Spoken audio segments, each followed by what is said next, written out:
tempo bastardo e tempo cornuto. Non stai facendo niente e sogno tutto veramente sudato.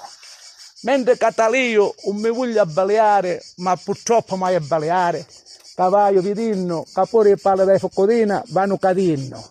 E sono musce veramente con sto solo cocente. Già un anno veramente con chiove. E come l'anno scorso potevo mangiare melidde e cotopedde dai focodini scozzolate. E acqua non avevamo, veramente. Avevamo la siccità in Sicilia. Caiava con chiove, tutte sorgeve, sono tutte asciutte. Eppure dalla sete ti stanno facendo morire. Dai cannola, acqua, non esce più. Ogni 3 giorni ti donano l'acqua. Caiano pure a ragione. Devono a pigliare, a fare provvedimenti. A terra, come caccistruzzi. Veramente, meglio che me ne scappo, veramente, è un violente. È meglio combazzonente. 200 euro di